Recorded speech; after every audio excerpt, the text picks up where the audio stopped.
تو اب جو لوگ ان کی پیروی سے انکار کر رہے ہیں انہیں معلوم ہو جانا چاہیے کہ وہ ان کے طریقے پہ نہیں چل رہے، ان سے ہٹ کر وہ بالکل گمراہی کے راہ پہ وہ چل رہے ہیں۔ تو اس میں یہ ہے کہ ابراہیم علیہ السلام کے بارے میں تھوڑا بتایا گیا کہ ابراہیم علیہ السلام کو پتہ ہونا چاہیے ہمیں کہ ابراہیم علیہ السلام کا زمانہ قبل مسیح سے کوئی 2100 سال پرانا ہے۔ آپ ابراہیم علیہ السلام جو ہے وہ شہر آج کل جو عراق ہے اس کی ایک شہر کا نام تھا، اس کی آبادی تقریباً 2.5 لاکھ کے قریب تھی، وہاں پہ وہ پیدا ہوئے۔ وہ یہ شہر بہت ہی بڑا تجارتی اور صنعتی مرکز بھی تھا۔ تو یہ اس وقت کے جو کھنڈرات ملے ہیں ان سے پتہ یہ چلتا ہے کہ ان کے لوگوں کا سارا نظریہ جو تھا وہ خالص مادہ پرستانہ، یعنی دولت کمانا ہے، زیادہ زیادہ آسائشیں کرنی ہے، ان کا مقصد حیات مقصد یہی تھا۔ سود خوری خوب پھیلی ہوئی تھی، سخت کاروباری قسم کے لوگ تھے۔ تو یہ یہاں پہ آپس میں لڑائیاں بھی بہت ہوتی تھیں، اور انہوں نے اپنے خدا بنائے ہوئے تھے، انہیں سے زیادہ تر دعائیں بھی یہی مانگا کرتے تھے، دراز عمر کی، خوشحالی کی۔ ان کی آبادی جو تھی 3 طبقوں میں تقسیم تھی۔ سب سے بڑا جو تھا اونچے طبقے کے لوگ تھے، جن میں پجاری، سب سے بڑے تو پجاری تھے، پھر حکومت کے عہدیدار تھے، فوجی افسران تھے، وہ امیلو کہا کرتے دوسرے دوسرے نمبر پہ جاتے تھے، تجارت کرتے تھے، اہل سنت والے تھے، حضرات پیشہ لوگ تھے، اور تیسرے طبقے وہ بیچارے جو غلام تھے وہ ہوا کرتے تھے۔ تو ابراہیم علیہ السلام کا جو باپ تھا حاضر، وہ بہت بڑا پجاری تھا، اور بلکہ ان کے بہت بڑا عہدیدار تھا، ریاست کا سب سے بڑا عہدیدار تھا، اور پہلے طبقے اونچے طبقے کے لوگوں میں شمار ہوا کرتا تھا۔ تو یہ کہ یہاں پہ اڑ کے بتاتے ہیں جی کوئی تقریباً 5,000 خدا وہاں پہ موجود تھے ان کے اڑ کے شہر میں، اور ہر شہر کا خاص ایک خدا انہوں نے بنایا ہوا تھا، ایک محافظ ہوا کرتا تھا جس کو رب البلد یعنی شہر کا رب کہا کرتے تھے۔ تو ان کا جہاں پہ رہتا تھا رب کے جو یہاں کا اور کا رب تھا اس کا ننار یعنی چاند دیوتا تھا، دوسرے شہر کا کوئی سورج دیوتا تھا، کسی کا کوئی اور دیوتا نے نام رکھے ہوئے تھے۔ تو انہوں نے یہ ننار جو بدھ تھا اس کا اور کے سب سے اونچی پہاڑی پر بہت بڑا ایک عمارت نصب تھی، اور وہاں پہ بہت بڑا مندر تھا۔ تو یہ مندر جو تھا نا وہ سب سے بڑا گڑھ تھا، یعنی یہ کوئی مندر ہی نہیں تھا، سب سے بڑا سمجھو کہ یہاں کا جو دیوتا تھا وہ صرف دیوتا ہی نہیں تھا، وہ بہت بڑا زمیندار بھی تھا، تاجر بھی تھا، اس لیے کہ سارے زمینیں، باغات، زمینیں صرف مندر کے اس کے وقف ہوتی تھی، بہت اس کو بہت آمدنی ہوا کرتی تھی۔ آج کل اپنے آپ ہی آپ دیکھیں تو بڑے بڑے جو مزارات ان کی بہت زیادہ آمدنی ہے، ہر چیز خسارے میں جاری ہے، مگر یہ جو ہمارا نظام ہے، یہ محکمہ اوقاف، یہ بالکل یہ ہمیشہ سے اسی میں رہتا ہے، فائدے میں رہتا ہے۔ تو یہاں پہ جن لوگ بہت بڑا اسٹاف بھی یہاں موجود تھا، کیونکہ لوگ بہت سے دودھ بھی لاتے تھے، سونا، کپڑا، دوسری چیزیں لایا کرتے تھے، تو یہ سارے دیوتا وہاں بھی پجاری ہوا کرتا۔ اور یہ پھر ان کا جو شاہی خاندان تھا اور کا وہ اس پرانے زمانے تو وہ کوئی 2300 سال پہلے قبل مسیح کے وہ سلطنت قائم کی تھی اس نے، اس خاندان کا جو سربراہ تھا اس زمانے وہ نمرود تھا۔ تو نمرود سے جیسا نے پڑھا کہ وہ بھی اپنی اس کی بھی لوگ پوجا کیا کرتے تھے، کیونکہ ہم نے پڑھا جب وہ کہتا ہے کہ جب ہم نے پڑھا کہ وہ کہتا ہے کہ جی میں زندہ بھی کر سکتا ہوں، مار بھی سکتا ہوں۔ تو یہ وقت تھا، اور اگر اس زمانے میں ایک شخص کھڑا ہو جائے اور وہ بات یہ کہے کہ جی توحید لے کر موٹر سارے بتوں کی پرستش نہ کرنی پڑے، تو شاید تو پھر تو سارے مارے گئے، شاہی خاندان کی معبودیت بھی اور حاکمیت کی اور پجاریوں کے سارے طبقوں کی، یہ تو سارے دیت کے زد میں آ گئے۔ تو ان کی دعوت اگر قبول کر لے جائیں تو اس کے معنی ہے کہ ساری سوسائٹی کی عمارت ہی جو بالکل ڈھیر ہو جائے گی۔ تو اسی طرح سے توحید الہ کی بنیاد پر اگر سارا سلسلہ ہوگا تو ان کے ساروں کے مزے ختم ہو جاتے ہیں۔ تو اسی لیے ابراہیم علیہ السلام نے جب آواز بلند کی تو سارے عوام اور خاص اور پجاری اور نمرود سب کے سب ان کو دبانے کے لیے کھڑے ہو گئے، ابراہیم علیہ السلام کے سب لوگ یعنی ان کے خلاف ہو گئے۔ تو یہاں پہ اللہ تبارک و تعالیٰ ابراہیم علیہ السلام کی مثال دے کے بتا رہے ہیں کہ ابراہیم علیہ السلام وہ تھے جنہوں نے اپنے قوم کو بتایا کہ کیا تم اپنے باپ سے، بلکہ انہوں نے کہا کیا تم اس کی پوجا کرتے ہو، کیا تم یہ جو بت بنائے ہوئے ان کو الہ مانتے ہو۔ تو یعنی شروع انہوں نے اپنے باپ سے ہی کیا کہ ان کے باپ جو تھا وہ بت بنایا کرتے تھے۔ جب یہاں لوگوں نے اپنی طرف سے ان کے یہاں بلکہ کہتے ہیں کہ جی ان کے باپ کا نام یہ نہیں تھا، کوئی اور نام بتاتے ہیں، حالانکہ قرآن صاحب کا تو قال ابراہیم ابی آذر کہ اس کے باپ آذر سے کہا، مگر صرف اس لیے کہ جی لوگوں کو یہ بات پسند نہیں آتی کہ ابراہیم علیہ السلام کے باپ جو تھے وہ کافر تھے۔ حالانکہ اللہ تعالیٰ خود بتاتا ہے، جب سورہ ہم پڑھیں گے سورہ توبہ میں کس میں کہ جب انہوں نے خود کہا کہ جب اللہ تعالیٰ یہاں تو وہ یہ بھی کہیں گے، ہم پڑھیں گے کہ وہ کہیں گے میں اللہ سے آپ کے لیے معافی کی درخواست کروں گا، اور جب ان کو پتہ چل گیا ہے کہ ابراہیم اللہ کا دشمن ہے تو انہوں نے صاحب اس سے بھی برات کا اعلان کر دیا۔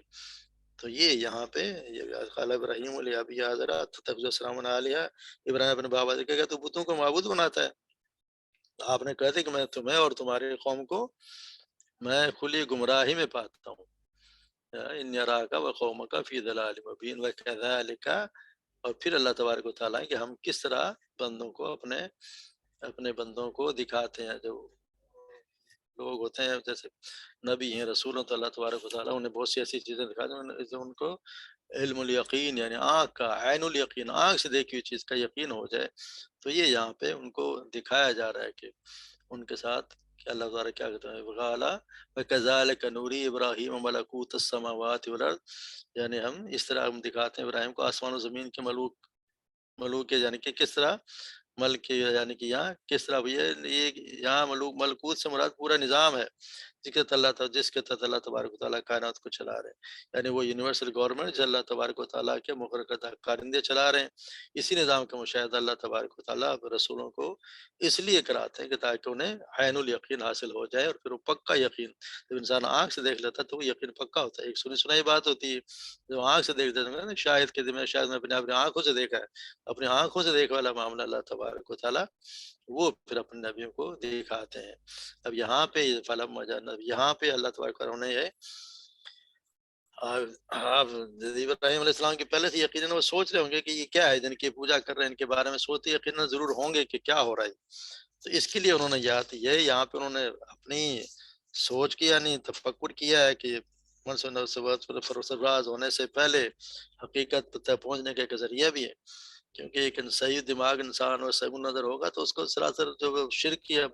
ماحول میں آنکھ کھولے گا تو وہ توحید کی تعلیم انہوں نے کہیں بھی نہیں دیکھی، تو انہوں نے تو شرک کے ماحول میں آنکھ کھولی، جیسا پھر آثار کائنات کے مشاہدہ کرتا ہے تو غور و فکر بھی انسان کرتا ہے۔ تو ابراہیم علیہ السلام کے جیسے ہم قوم ابراہیم کے ہم نے واقعات بیان کیے ہیں، ان پہ صاف پتہ چلتا ہے کہ جب سے آپ نے ہوش سنبھالا تو ان کے ہر طرف چاند سورج تاروں کی پوجا ہو رہی تھی، انہیں کے ڈنکے بج رہے تھے۔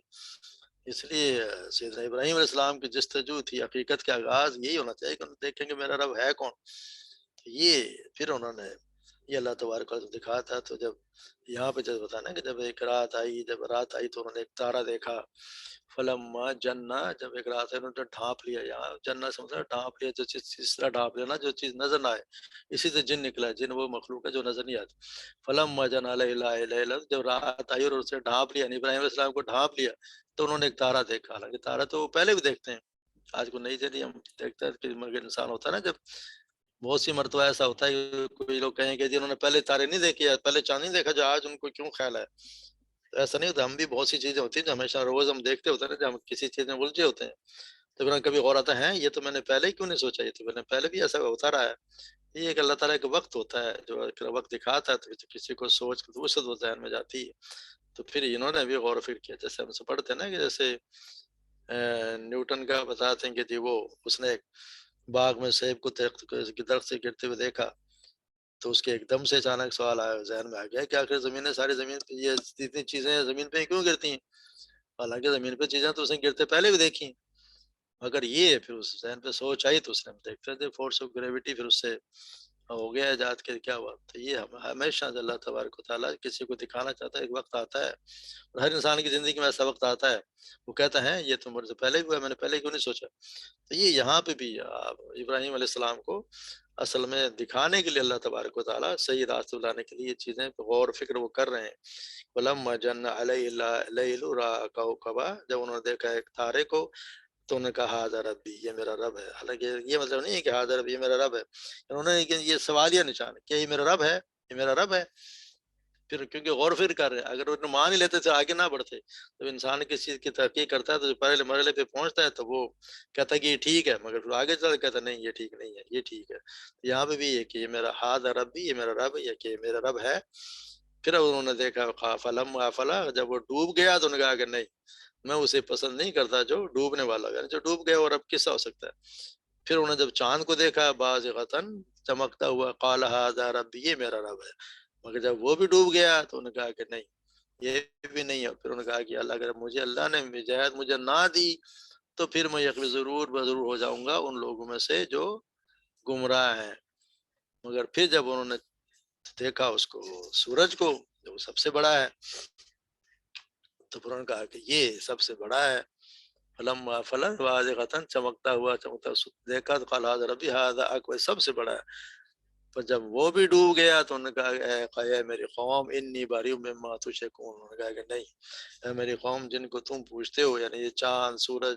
ستارے جن کو تم پوجتے ہو، میں ان سے بری ہوں، کیونکہ یہ رب نہیں ہے، یہ تو خود غلام ہے۔ ایک طرح ایک وقت پہ نکلتا ہے اور ڈوب جاتا ہے، ادھر سے وہ جاتا ہے، اور سورج کا ایک وقت مقرر ہے، سورج وقت پہ نکلے گا، وقت پہ جائے کہ ایک راستہ پکڑ اسی پہ جائے گا، اسی پہ ڈوب جائے گا، اسی کس کرنے سے چلانے والا کوئی اور ہے۔ تو میں تو اسی کو مانوں گا جس نے ان کو پیدا کیے ہیں۔ تو تم جن کو مانتے ہو میں تم سے بیزار ہوں، میں بری ہوں، میں ان سے بیزار ہوں، جس نے تم شرک کرتے ہو، شریک ٹھہراتے ہو۔ انی وجہت، میں نے اپنا رخ کر لیا ہے، وجہ للذی، اس ذات کا اپنا چہرہ، فطر السماوات، جس نے جو پیدا کرنے والا آسمان و زمین کا، یکسو، اگر میں تو انہی کے، اسی کی بات کرنے والا، وما انا من المشرکین، اور مشرکوں میں سے نہیں ہوں، یعنی انہوں نے برات کا اعلان کر دیا کہ میں کسی کو ماننے کا نہیں ہوں، کہ نہ کوئی چاند، نہ کوئی ستارہ، نہ کوئی اور، ایک اللہ جس نے ان سب کو پیدا کیا، یہ سب غلام ہیں۔ جو غلام ہے، جو ایک وقت پہ جانے اور جانے، جن کے ہاتھ میں کچھ بھی نہیں ہے، وہ رب کس طرح ہو سکتے ہیں؟ تو یہ انہوں نے اللہ تبارک و تعالیٰ نے عین الیقین، یعنی سمجھ عطا کر دی۔ تو ہر نبی کے ایک انسان سمجھ ہوتا ہے کہ وہ سمجھ لیتا ہے۔ اب یہ جیسے لوگ یہ سوال کرتے ہیں کیا جی انہوں نے کہہ دیا کہ جی میں ہاذا ربی، یہ میرا رب ہے، تو کیا انہوں نے کوئی شرک بھی کیا؟ تو یہ اس طرح پہلی بات یہ ہے کہ نبی ابراہیم علیہ السلام تو اللہ کے نبی تھے، کوئی نبی زندگی میں کسی بھی مرحلے میں شرک کا ارتکاب کر ہی نہیں سکتا، کبھی نہیں کرے گا۔ یعنی جو صحابہ کرام تھے، بڑے بڑے صدیقین تھے، انہوں نے بھی کبھی شرک نہیں کیا، جیسے سیدنا ابو بکر صدیق، حضرت عثمان، انہوں نے بھی نہیں کیا۔ تو یہ اتنے بڑے نبی ہو کے کس طرح شرک کر سکتے ہیں؟ یہ تو اپنی قوم پہ حجت کے لیے، کیونکہ ہم آگے پڑھیں گے نا، جب آگے پڑھیں گے آیت ہے کہ اگلے کل آئے گی انشاءاللہ، تل کا حجت ہونا آتینا ابراہیم علی قومی، یعنی ہم نے کہ حجت دی اپنی اس کی قوم کو، ابراہیم کو اپنی اس کی قوم کے خلاف، یہ ہم نے اللہ تعالیٰ کو حجت کے لیے ان کو یہ چیزیں دکھائیں، ان کو سمجھایا کہ یہ بات تھا کہ وہ ان سے حجت کر سکیں، ان کو دلیل دے سکیں۔ حاجہ، اور پھر کیا ہوا جب سب کچھ ہوا تو حاجہ قوم ہو، تو پھر جھگڑا کیا ان کی قوم نے ان سے۔ جب پھر قوم نے یہ دیکھا کہ تو ہر چیز سے ہماری جس پہ سارا دار و مدار ہے، جتنے بت ہیں سب کی انہوں نے نفی کر دی، تو پھر ان کو تو مشکل کھڑی ہوگی ان کے لیے۔ تو پھر انہوں نے کہتے کہ جی میں حاجہ قوم قال اتحاجونی فی اللہ وقد ہدانی، کیا تم مجھے اس لیے جھگڑا کرتے ہو کہ اللہ کے بارے میں، جبکہ اس نے مجھے ہدایت دے دی؟ جب اللہ نے مجھے ہدایت دے دی تو پھر تم مجھ سے جھگڑا کس بات کا کرتے ہو؟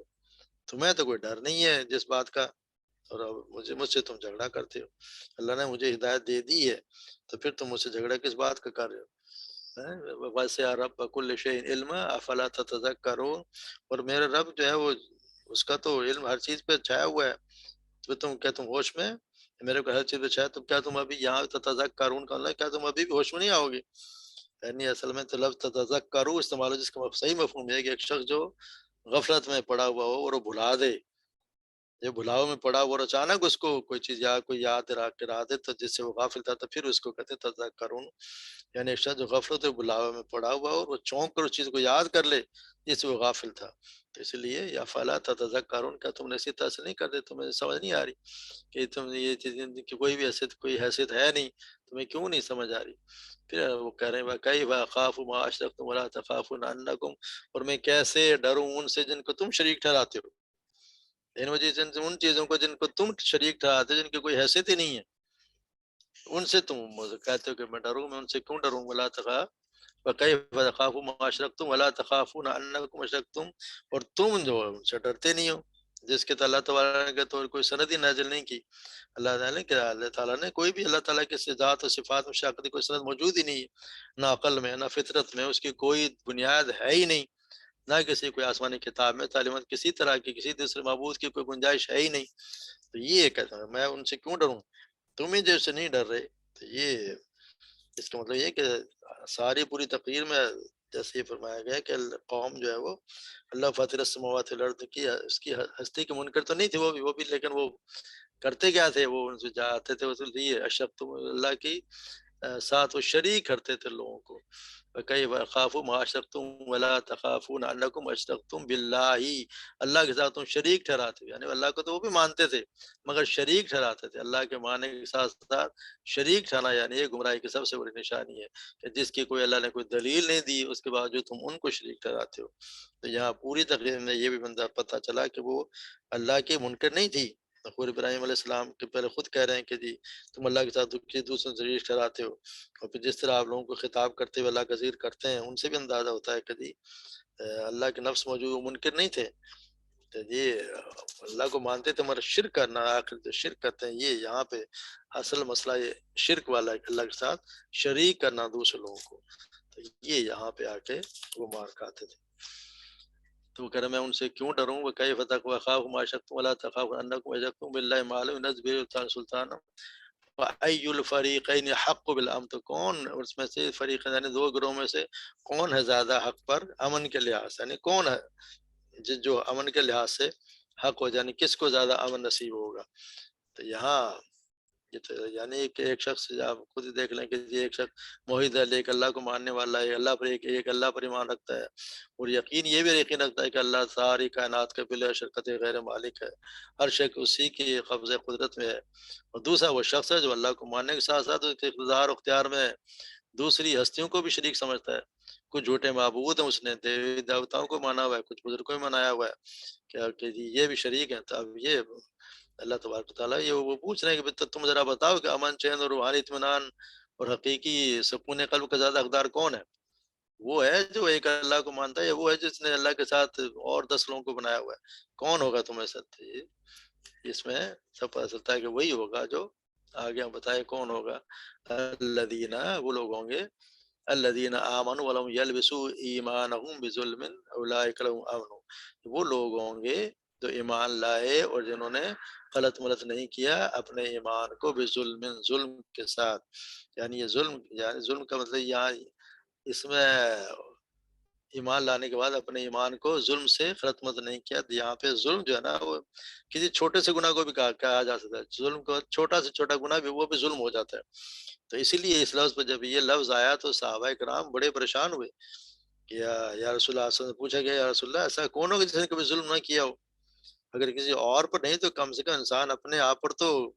کسی نہ کسی حد تک ظلم کر ہی لیتا ہے. تو اس کا مطلب تو یہ ہوا کہ کوئی شخص بھی شرط پورا نہیں اتر سکتا. تو صحابہ کی تشویش میں آپ صلی اللہ علیہ وسلم فرمایا کہ یہاں ظلم سے مراد وہ نہیں ہے جو تم سمجھ رہے ہو. یہاں ظلم سے مراد وہ ہے جو جس طرح سورہ لقمان میں تو قال لقمان لابنہ وهو یعظه یا بنی یا بنی لا تشرک باللہ ان الشرک لظلم عظیم. اے میرے بیٹے یہ لا تشرک باللہ کے ساتھ شریک نہ، ان الشرک بے شک شرک لظلم عظیم اور سب سے بڑا ظلم ہے. یعنی آپ سمجھ رہے ہیں کہ یہ ہے ظلم. اصل میں ظلم جو ہے وہ یہاں شرک بتایا گیا ہے کہ جس نے ایمان کو اپنے یعنی شرک سے آلودہ نہیں کیا وہ لوگ ہوں گے جو امن میں وہ محتن وہی ہدایت یافتہ ہوں گے.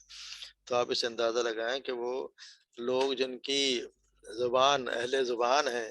ان کی قوم ہے، ان کی زبان ہی عربی ہے، وہ بھی یہاں پہ ظلم کو اس کی تنوین کو نکرہ سمجھ کر پریشان ہو گئے. یعنی کہ جس سے کوئی بھی گناہ نہ نکرہ گیا، کوئی بھی یہاں جب کوئی بھی جس نے گناہ نہ کیا ہو، کوئی بھی ظلم نہ کیا ہوتا ہے. اس کا نہیں یہاں پہ دوسرا اس کا مطلب یہ نہیں یہاں پہ بڑا ظلم ہے، یعنی بڑے سے مراد لی گئی ہے. یعنی تو اس حساب ظاہر ہوتا ہے کہ قرآن سمجھنے کے لیے صرف ایک عربی زبان کا جاننا ضروری نہیں ہے. یہاں پہ آپ صلی اللہ علیہ وسلم کی تفسیر بھی ضروری ہے. اس لیے جو لوگ قرآن کو حدیث کے بغیر سمجھنے کا دعویٰ کرتے ہیں وہ پھر گمراہ ہوتے ہیں.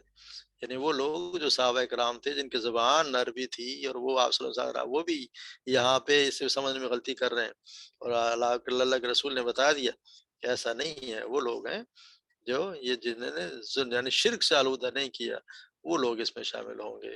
ظلم واولئک لهم امن، اور وہ لوگ جنہوں نے یہ کام نہیں کیے اب اصل میں امن میں وہ ہیں، امن میں وہ ہوں گے. وہم محتر، اور یہی ہدایت یافتہ ہے. جیسے کہا نا کہ آپ صلی اللہ علیہ وسلم ایمان کا اور امن کا ایمان کے ساتھ اسلام کے سلامتی کے ساتھ لفظ اعتبار سے بھی بہت بڑا سمجھے کہ ایک غیر رابطہ ہے. جیسے دعا کرتے ہیں آپ سمجھ چاند دیکھنے کی نوبت ہوا، نیا چاند جب دیکھتے تو ہمیں دعا سکھائی گئی ہے اللہم احلہ علینا بالامن والایمان یا اللہ ہمیں یہ محنت شروع ہو رہا ہے نئے چاند اسے ہم پر طلوع فرما امن اور ایمان و سلامتی والاسلام، اور اسلام اور سلامتی اور اسلام کے ساتھ، یعنی امن کے ساتھ ایمان کا لفظ ہے اور سلامت کے ساتھ اسلام کا لفظ ہے. یہ ہمیں بھی دعا بھی سکھائی گئی. تو یہ ہے کہ پھر جو شرک نہیں کرے گا وہ پھر امن میں بھی ہوگا، اور وہی لوگ ہیں جو اصل میں وہم مہتدون، اور وہی لوگ ہیں جو ہدایت پر ہیں. جیسے سیدنا معاذ بن جبل فرماتے ہیں کہ آپ صلی اللہ علیہ وسلم فرمایا جو شخص اللہ سے اس حال میں ملے کہ اس نے اللہ کے ساتھ ذرا بھی شریک نہ کیا تو وہ جنت میں داخل ہوگا. اسی طرح ایک اور حدیث میں سیدنا جابر رضی اللہ تعالیٰ عنہ بیان کرتے ہیں کہ آپ صلی اللہ علیہ وسلم نے فرمایا جو شخص اللہ سے اس حال میں ملے کہ اس نے اللہ کے ساتھ ذرا سا بھی شرک نہ کیا ہو تو وہ جنت میں داخل ہوگا، اور جو شخص اللہ سے اس حال میں ملے کہ اس نے اللہ کے ساتھ شرک کیا ہو تو وہ جہنم میں داخل ہوگا. تو اللہ تبارک و تعالیٰ ہمیں شرک سے بچائے. سب سے بڑا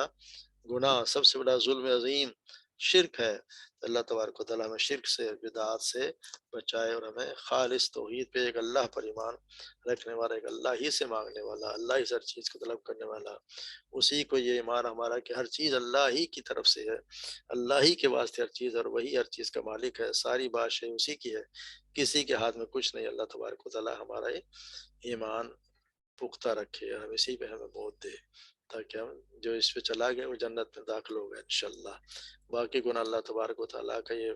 وعدہ ہے وہ معاف کر دے گا سوائے اس ایک گناہ کے. اللہ تبارک و تعالیٰ ہمیں اس سے بچا کے رکھے، کسی چھوٹے سے چھوٹے شرک میں بھی اللہ تبارک و تعالیٰ ہمیں مبتلا نہ کرے، اور ہمیں جو کوتاہیاں ہیں اللہ تبارک و تعالیٰ ہمیں صحیح سمجھتا فرمائے ہم تاکہ اس سے بھی بچ جائیں. وما علینا الا البلاغ. جی آج کا سبق مکمل ہوا، کوئی سوال ہو تو بتائیے.